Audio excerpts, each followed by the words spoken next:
Welcome to the Darkstream. Voxday, voxday.blogspot.com, and tonight I'm here to talk about Scott Adams and how he fails to grasp the power of Q. Thanks for tuning in, and for those of you who are Scott Adams fans, you don't need to worry. I'm not attacking Scott. I am not accusing him of lacking intellectual integrity.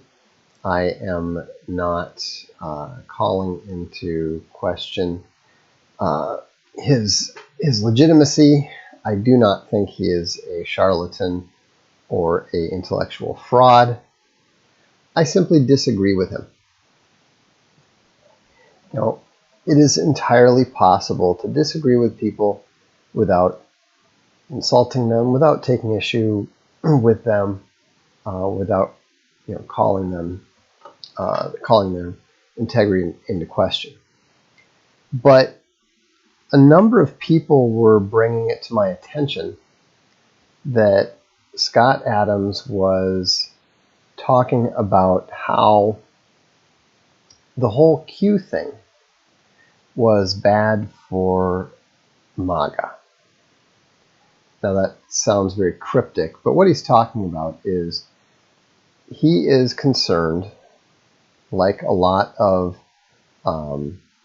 middle-of-the-road folks and moderates, he is concerned that talking about conspiracy theory is going to turn off, confuse, and otherwise disenchant people who might otherwise be inclined to support making America great again.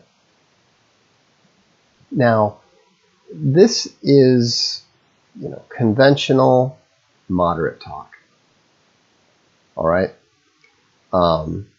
Moderates always think that the secret to success is appealing to the moderates. They always do this.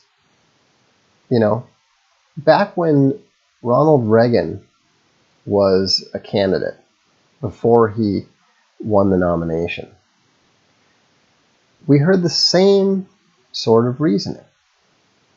If you're going to win, you need to move to the center. Okay, that is the conventional wisdom. And again and again and again, political history proves that thinking wrong. Chasing the moderates is actually the way to ensure that you, number one, will probably lose, and number two, if you do win, you're not going to be able to do anything. Moderates, above all, fear change. All moderates want is to stick with the status quo. And so, running to the center is exactly what the elder George Bush did, and that was part of why he managed to lose.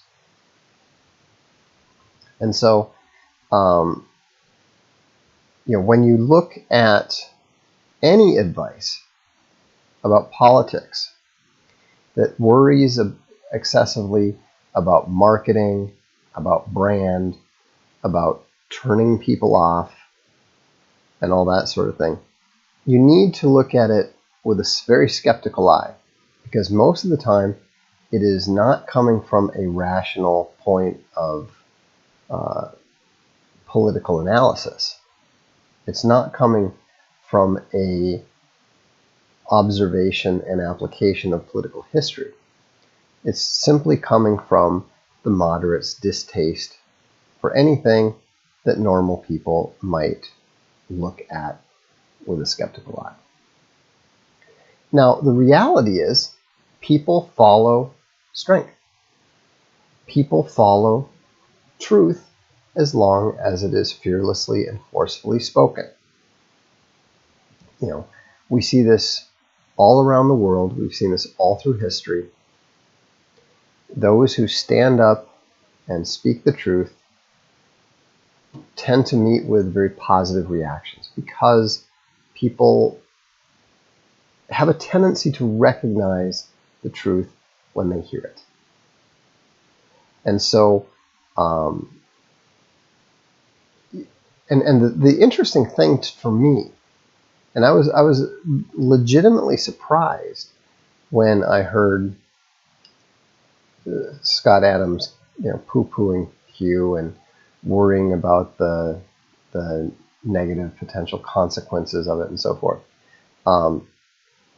Because Scott Adams himself is constantly engaging in, I don't want to say hoaxes, but he is constantly providing feints. When he talks about how he doesn't support anyone, but he's voting for Hillary because Hillary supporters are more violent and he doesn't want to be hurt by them. I mean, this is not a legitimate position. This is a posture. And it is a rhetorical posture that he is using for rhetorical effect. And this is the point that I am trying to make people understand. The effectiveness of rhetoric has nothing to do with the effectiveness of dialectic. Okay? The effectiveness of rhetoric is the emotional response it inspires in the target.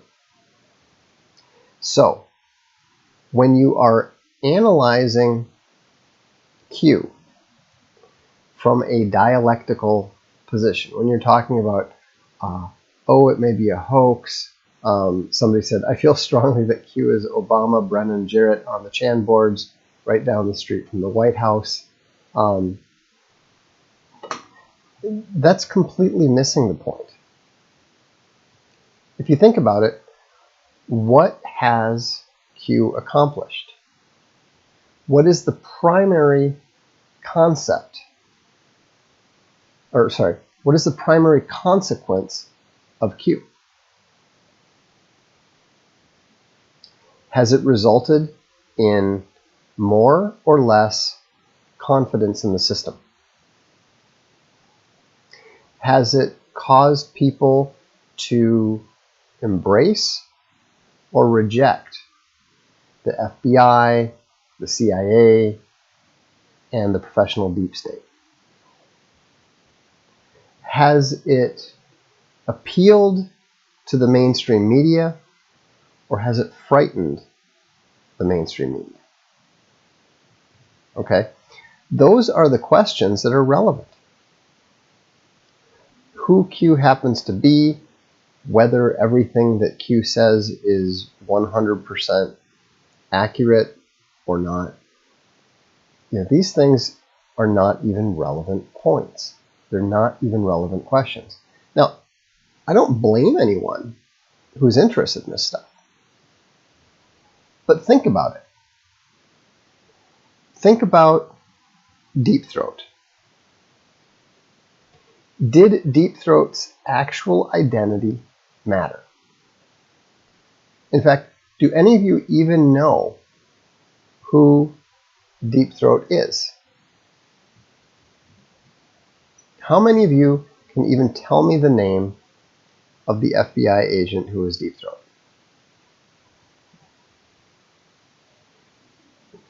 Probably not 10% of you. And just so you know, Deep Throat's name was Mark Felt. And so his significance was not who he was. His significance was not how accurate his information was.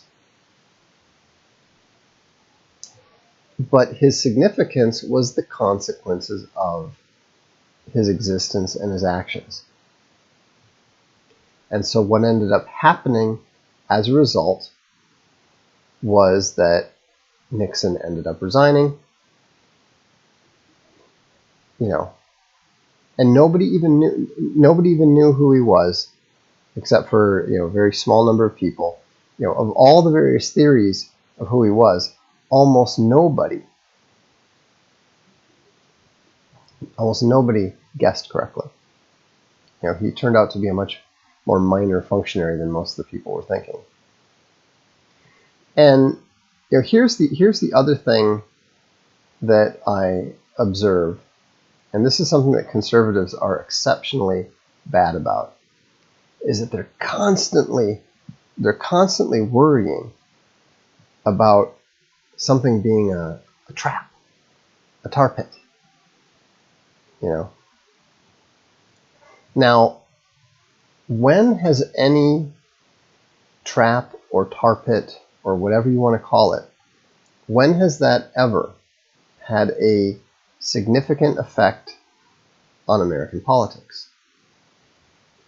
When has being misled and fooled by some sort of dirty trick by the other side, when has that ever affected a single election?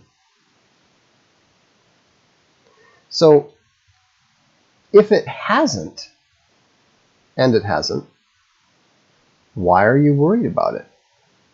Why are you concerned about it? All of the consequences from what's been going on with regards to Q has benefited the Trump administration, has significantly weakened and upset the mainstream media, right? So the point is that, again, you're missing the point. You're missing the concept. You've got literally hundreds of thousands, probably millions of people significantly energized, significantly opposing the deep state, actively seeking to restore the freedoms that they've lost. And somehow you're concerned that this might be a trap somehow, that this might somehow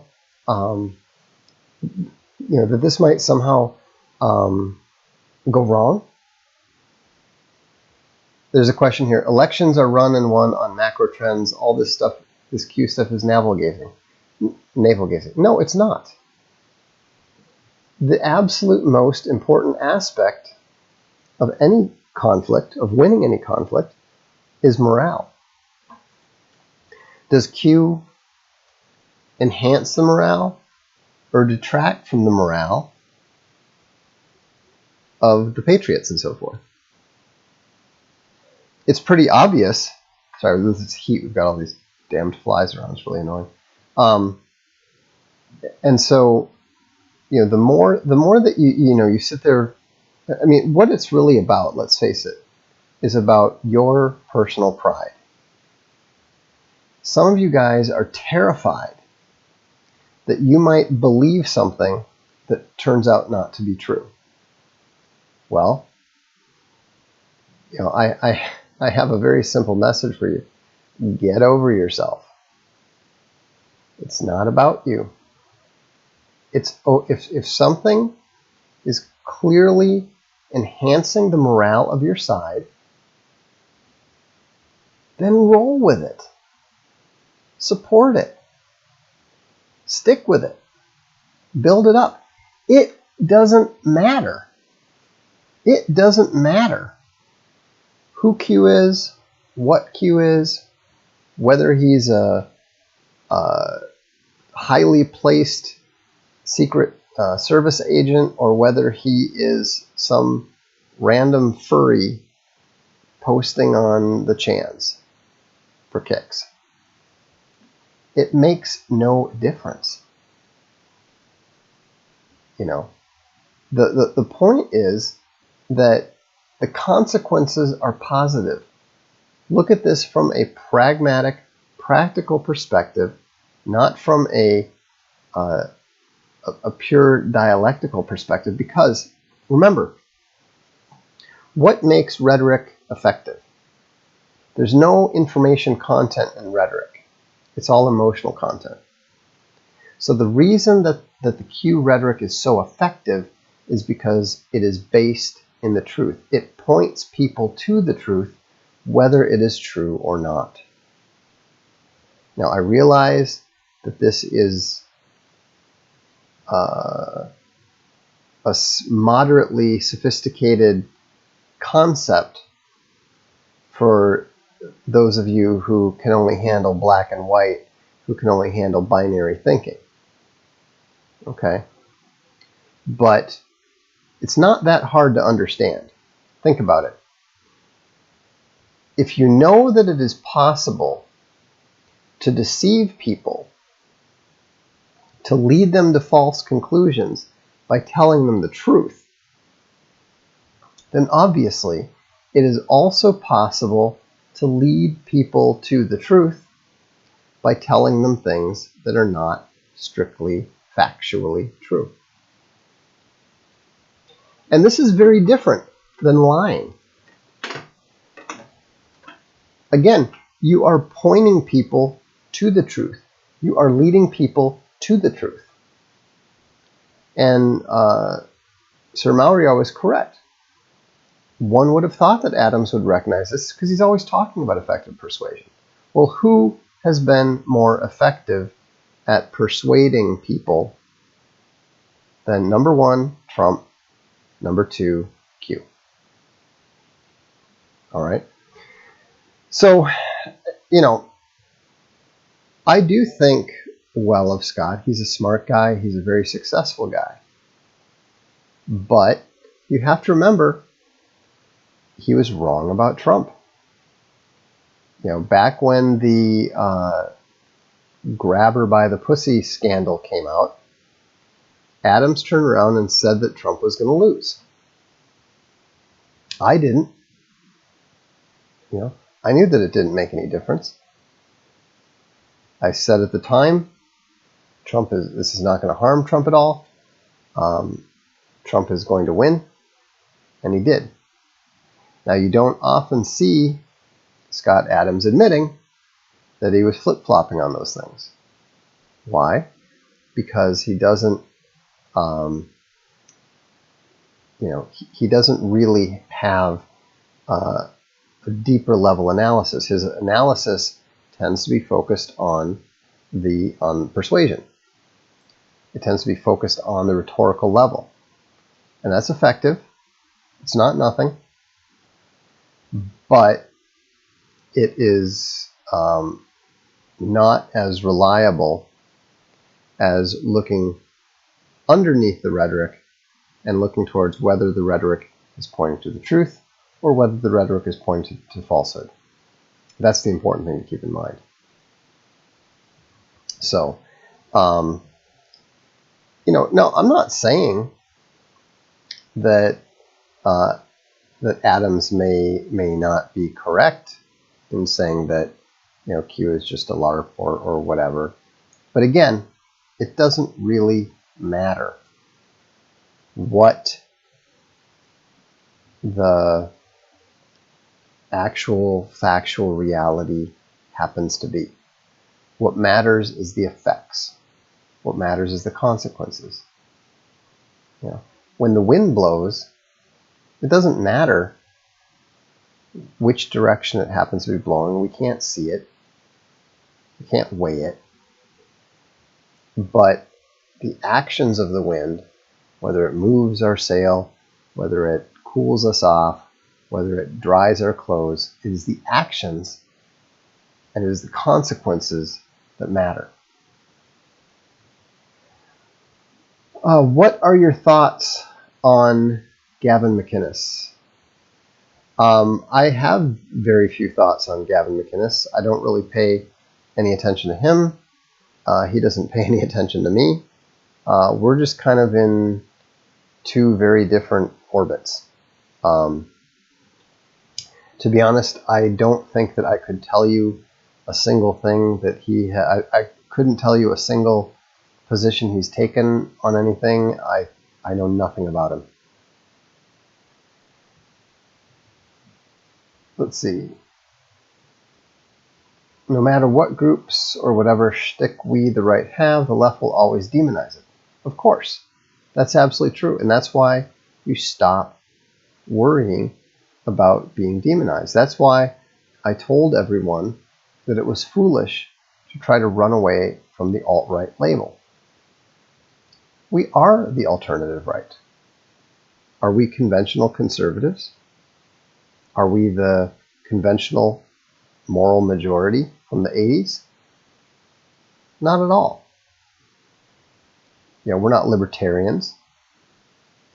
We are of the right, but we're not of the traditional conservative right movement. That's why alt-right was and is an appropriate label for us right up until it becomes sufficiently obvious to everyone, including the media, that we are the only one true right.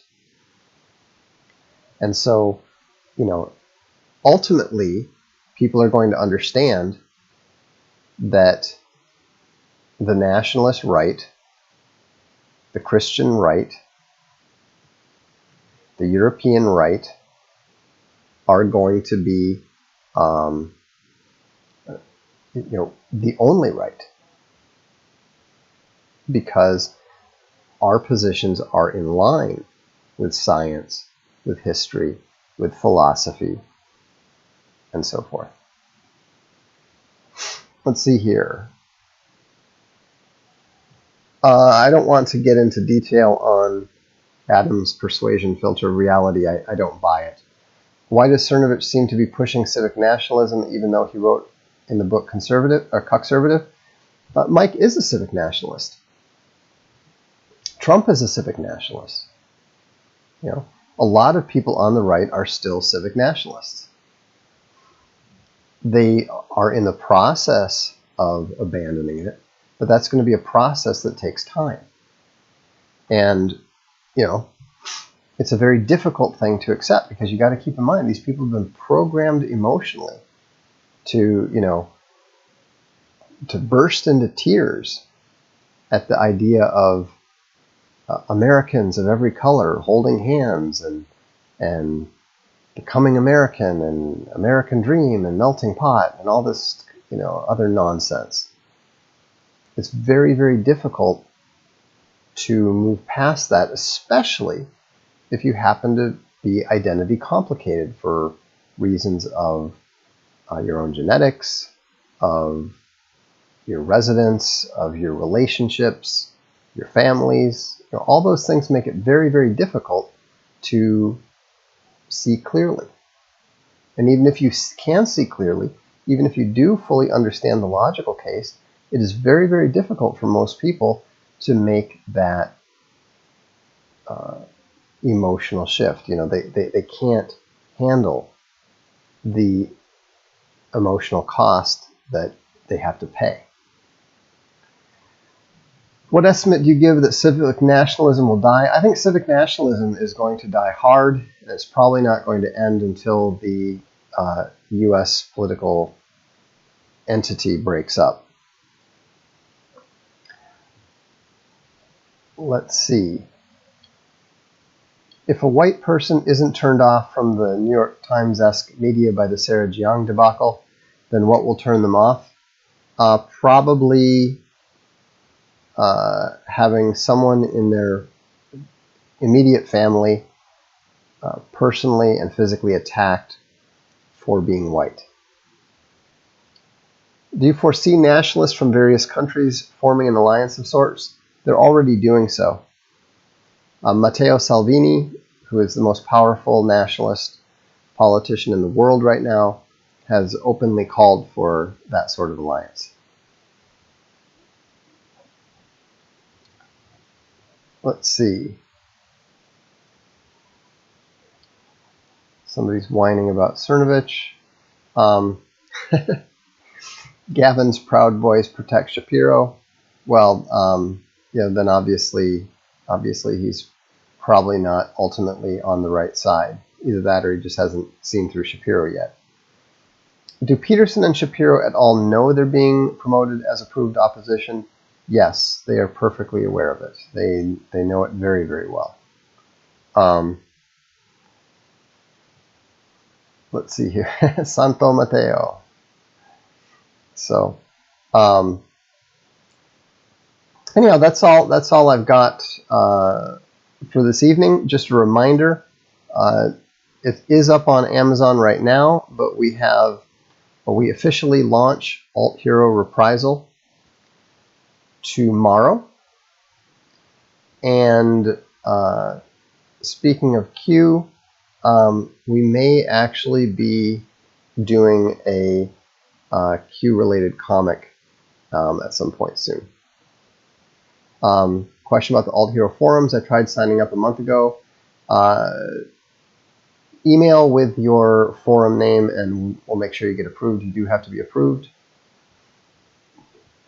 Make sure you mention if you were an Alt Hero backer or not. There's different areas that you can get access to. Backers have the complete access. Thanks for addressing my question. You're welcome. Is there any way to save the United States as a political institution? Possibly, but you would have to probably repatriate something on the order of 40 to 50 million people, and I don't see that happening. Jewish nationalism is on the rise, and this is good for America, posted by Cernovich today. He's right, and it is. The more that Jews accept that Israel is their nation, the better that is for the better that is for other nations. I mean, one of the most important things nationalists need to point out to people, and we're not talking about Jews here. We're talking about dual citizens of every kind. A man cannot serve two masters. Straight out of the Bible. It's been the historical principle for thousands of years. And so, I fully support Israeli nationalism. Any thoughts on the shape of such no, don't. I'm not interested in the practical aspects. Shapiro gets 50,000 views per video with 800,000 subscribers and millions in funding. Yeah, Shapiro's been propped up since he was a little kid.